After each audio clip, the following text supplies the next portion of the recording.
An evacuation center is set up in Portola. To view your evacuation zone, go to community.zonehaven.com.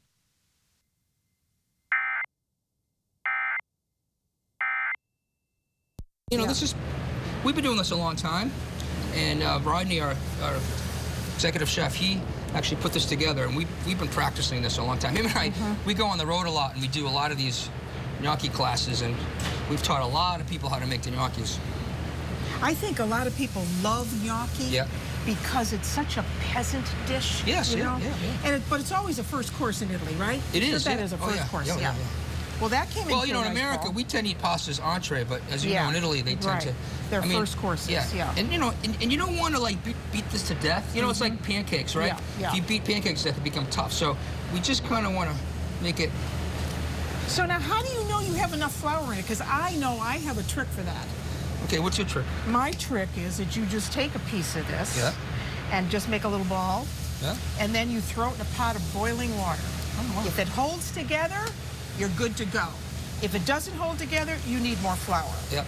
That looks great, though. Yeah, I kind of like just how I feel it. It's a little wet, but I like that. But then, you know, if you let it sit around for a couple minutes, 10 minutes or so. Yeah, we're going to let it sit for about 10 minutes. And then we're going to roll it out. Yeah, let me just put a little more on. That looks good. You did that without a sweat, buddy.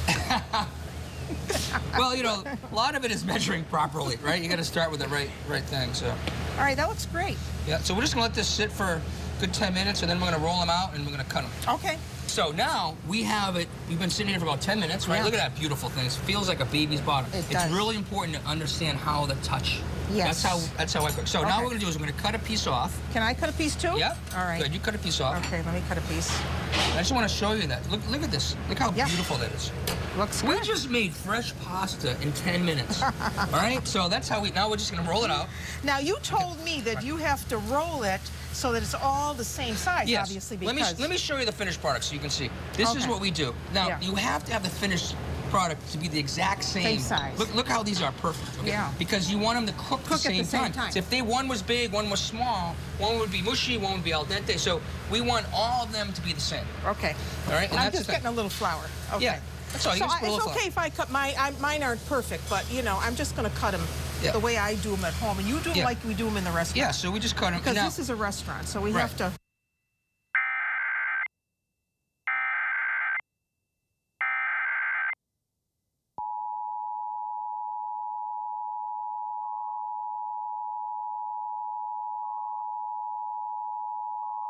This is an evacuation warning for north of Highway 70 from Sloat-Kromberg area east to Nervino Airport. Please make preparations to evacuate. If you have special needs, you should evacuate now. If you have large animals, make arrangements to move them immediately. More alerts may be sent with new information.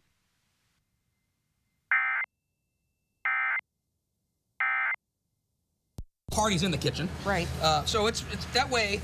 But the big secret about this, when you cook them, you want to cook them in a big pot of water. Because if you take too many of them and put it into a small pot of water, mashed potatoes, they're going to become soup, actually. They're all going to go to the bottom. So you only want to do a handful at a time. Right. And you want to keep that water boiling. Okay. Constantly. Yes. So you have to, it's a bit of a time thing, but it's a lot of work to do all this, and you can just ruin them very quickly. Right. So, so that's it.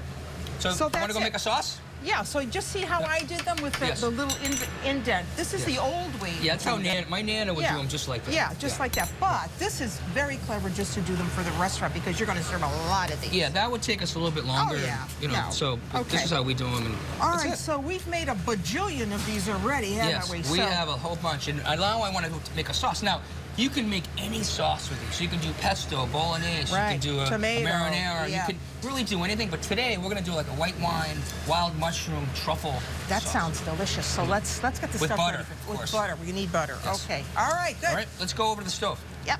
So here we are. We're going to make the sauce now. Yeah. And what we do is take a little olive oil, okay, put that in here. All right.